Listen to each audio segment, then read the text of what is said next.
Al setembre del 2011, el PEN Internacional va aprovar per unanimitat el Manifest de Girona en defensa dels drets lingüístics. El PEN català, que ha fet seva aquesta causa des del 1922, ja ha recollit la traducció d'aquell text en més de 70 idiomes. En ell es proclama un dret humà fonamental, que totes les comunitats tenen el dret de defensar i de promoure la seva llengua.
Yo soy ciudadano de la isla Mauricio. Es una pequeña república independiente donde se practica por lo menos 3 idiomas cada día. Cada persona sabe hablar en 3 idiomas. En francés, que es el idioma culto, el inglés, que es el idioma oficial, y el criollo, que es el idioma natural y vernacular de toda la gente. Pero se habla también chino, se habla hindi, se habla tamil, se habla bhojpuri. Hay 7 o 8 idiomas que están practicando cada día. Así que el multilingüismo es posible y es un beneficio para todos los que lo utilizan, porque cada idioma tiene su riqueza, su memoria y su significado propio. Así creo que es absolutamente necesario promover la cultura multilingüal y especialmente sostener a los idiomas así llamados menores, pero a veces no son menores. Que todos los idiomas tienen un papel y tenemos que cuidar mucho al mantenimiento de estos idiomas por la educación en las escuelas, por libros escolares y también yo creo que por una voluntad general de los gobiernos.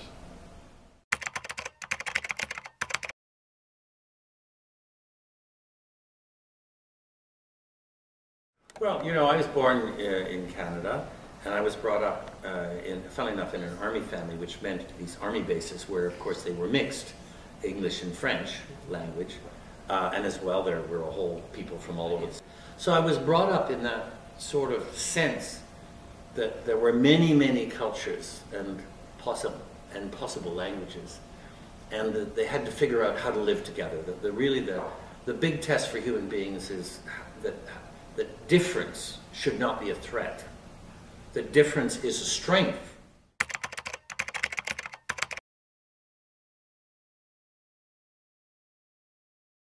Well, a language is not just noises. It's a repository of cultural wealth, of historical tradition, of community values, and having a language is a very kind of intimate possession. It's part of the core of your nature and your functioning in a society. And so when we talk about a language, we're talking about preserving linguistic rights. We're talking about preserving a rich range of significant aspects of a human being's existence, the person's place in a community and in a history. which provides kind of a background for our existence. Oral traditions, literature, historical memories, historical myths, all of this is part of human existence. Ceremonies take many different forms, but all connected, all circulating around the language that's our most central possession. Our language is, out of it grows everything else we do.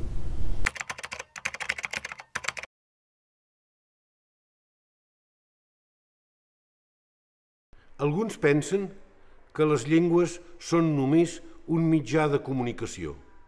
No és cert. Si fos així, amb una sola llengua, que fos un bon mitjà, ja n'hi hauria prou. Les llengües són molt més que això. Són el medi, l'espai, l'ambient en què un viu, respira, aprèn a estimar, aprèn a conèixer, aprèn a viure. Les llengües són més que un mitjà, són l'ambient de la pròpia vida.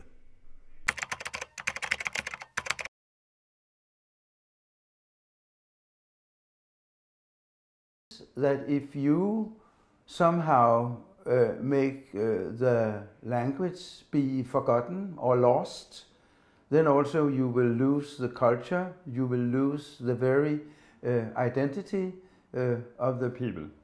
And it has always been used by, if you want to oppress a foreign community, first you oppress the language, maybe you forbid the children to speak their own language at school.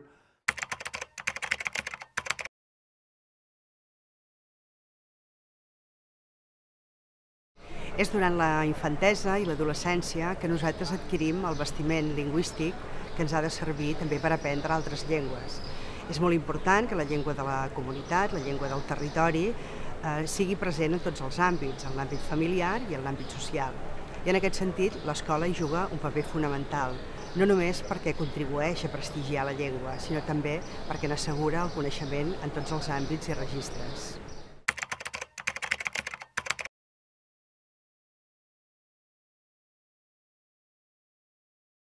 I come from a multilingual community. From about 2 years, any Naga child learns 2 languages as soon as they begin to speak, because that is the nature of our community. By the time they go to school at 5 or 6 years, they learn 2 more languages. So when they're 6 or 7, they already have 4 languages. And this is very natural to them. Multilingualism is a very natural aspect of our culture. I speak 5 languages now. And something that is very natural to us is code switching.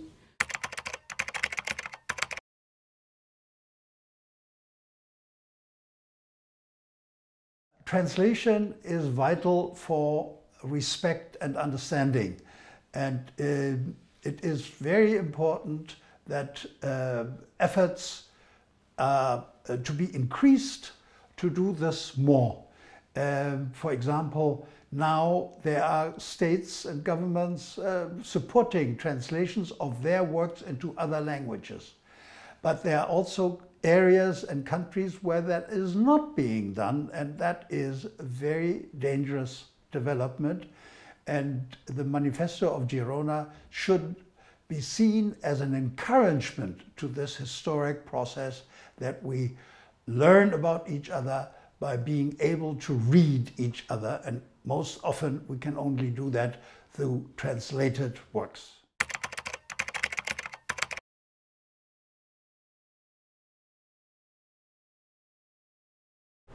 És coneguda la definició de Norman Mailer, segons la qual un mitjà és una nació que parla amb si mateixa.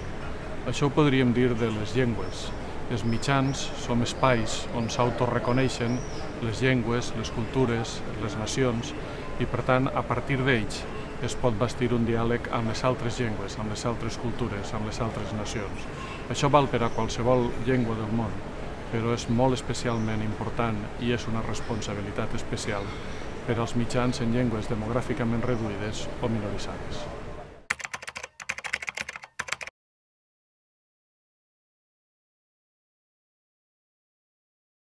And I'm very much committed to the defense of small languages.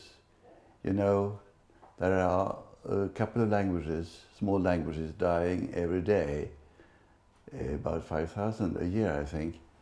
And I should say that Catalan and Swedish, which are about the same size, spoken by some 10 million, are not threatened immediately, but in the long run we have to defend our languages. And most of what I have to say about the defense of a language is contained in a poem, When a Language Dies, Quan una lengua mor,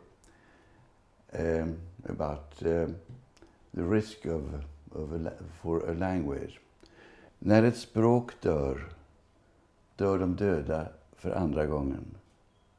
Det vassa ordet som vände jorden i fuktigt glimmande fåror. Det kantstötta ordet med rykande kaffe. Det blanka, lite flagade ordet som ett ögonblick reflekterade fönstret och den bråkiga almen där ute. Det hemligt doftande ordet som handen sökte sig mot i mörkret under skygga försäkringar. Dessa ord som gav de döda ett liv bortom livet och de levande del i ett större minne har just skrapats bort ur historien. Så många skuggor som skingras. Utan ett namn att bo i tvingas de i slutlig exil. Skylten på den övervuxna stationen heter något på 54 bokstäver som ingen får in i munnen mer. Det kan man stå ut med. Om bara inte alla dessa som dött för andra gången tagit mullens strävhet med sig bort. Grönskan ur lövverket, svalkan ur bäcken. Foten kan plötsligt gå tvärs genom marken. Och ingen vet vad vinden vill oss. Eller varför vi kom hit en gång. Visst hör vi fåglarna i trädet. Men vad har sången blivit av?